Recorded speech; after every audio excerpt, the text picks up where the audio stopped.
Welcome to Virtue and Integrity, selections from The Apology of Socrates by Plato, Vegetarian, Part 2 of 2, on Words of Wisdom.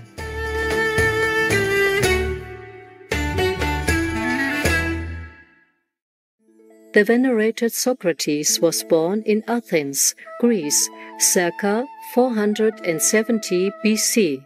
Many people consider him to be the father of Western philosophy. Others think of him as an insightful teacher and an enlightened master. Socrates believed that an individual's main purpose on earth was to discover the truth.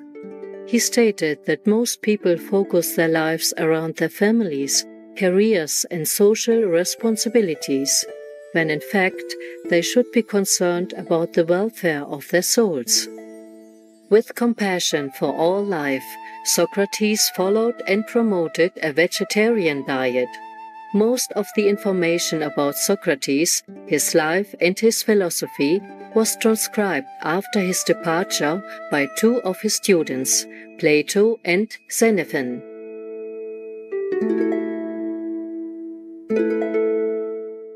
These disciples wrote about their master in several books, in which Socrates is depicted as the main character.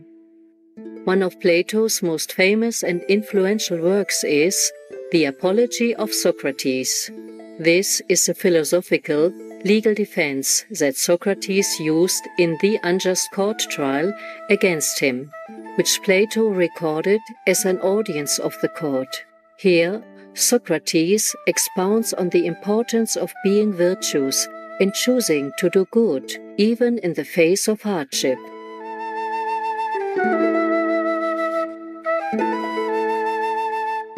During a lecture in Costa Rica in 1989, Supreme Master Ching Hai spoke of the sacrifices that the saints, including Socrates, made to enlighten people, and why they are the greatest peacemakers.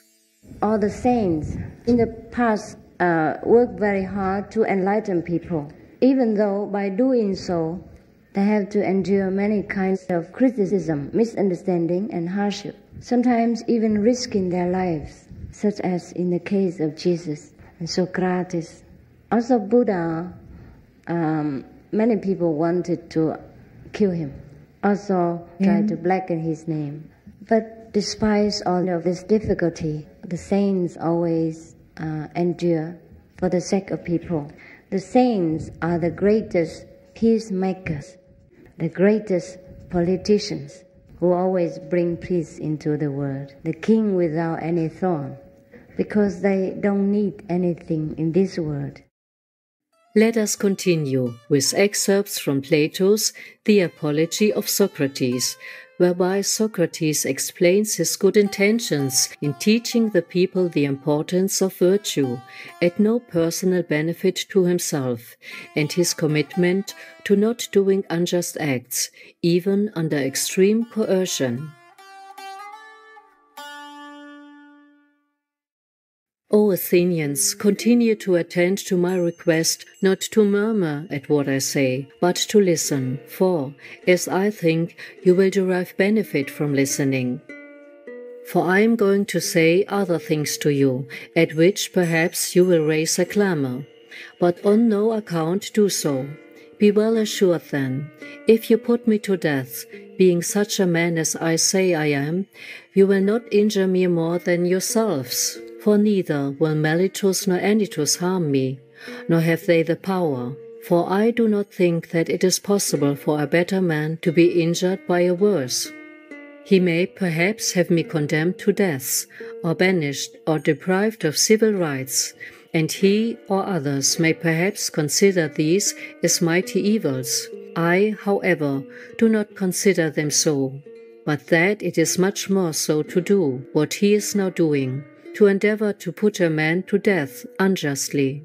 Now, therefore, O Athenians, I am far from making a defense on my behalf, as anyone might think, but I do so on your own behalf, lest by condemning me you should offend at all with respect to the gift of the deity to you.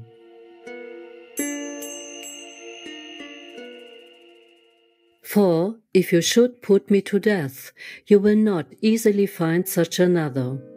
So the deity appears to have united me, being such a person as I am, to the city, that I may rouse you and persuade and reprove every one of you, nor ever cease besetting you throughout the whole day. Such another man, O Athenians, will not easily be found. Therefore, if you will take my advice, you will spare me.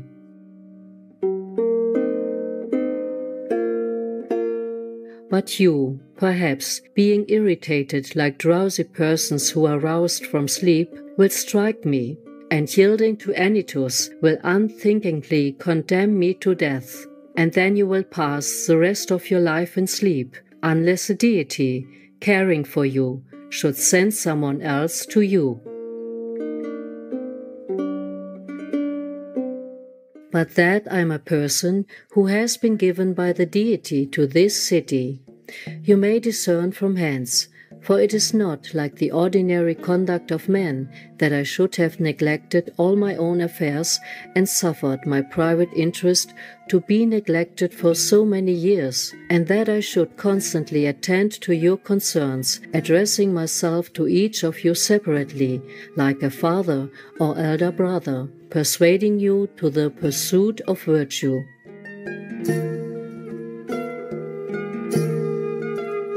Now you see yourselves that my accusers, who have so shamelessly calumniated me in everything else, have not had the impudence to bring witnesses to prove that I ever either exacted or demanded any reward.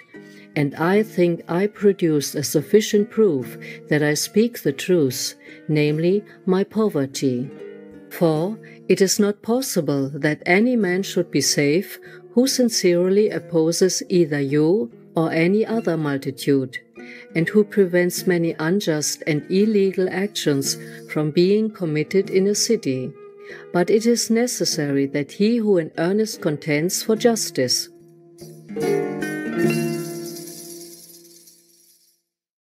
I will give you strong proof of this, not words, but what you value, facts.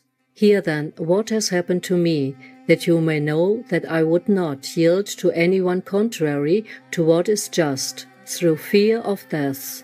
At the same time, by not yielding, I must perish. I shall tell you what will be displeasing and wearisome, yet true.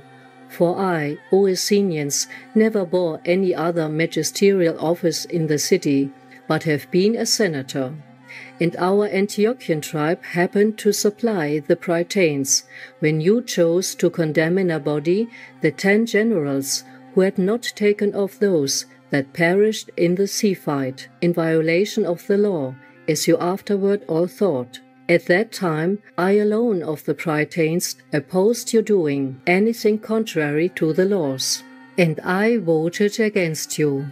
And when the orators were ready to denounce me and to carry me before a magistrate, and you urged and cheered them on, I thought I ought rather to meet the danger with law and justice on my side than through fear of imprisonment or death, to take part with you in your unjust designs.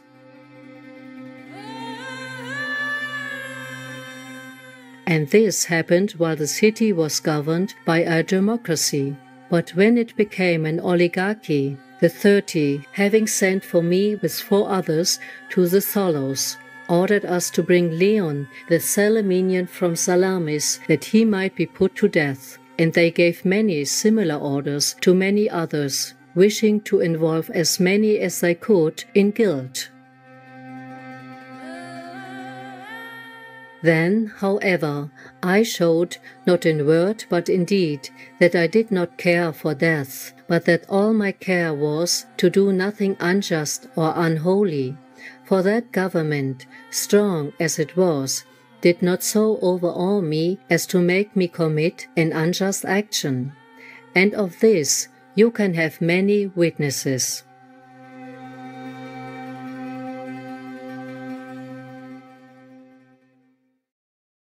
I suggest following these basic guidelines. First, eat fresh whole foods. Second, focus on plant-based foods. Finally, whatever you can, buy organic. You will see and feel the difference. Martina Navratilova, vegan. Faith-loving viewers, it was a delight to have your company today for Words of Wisdom.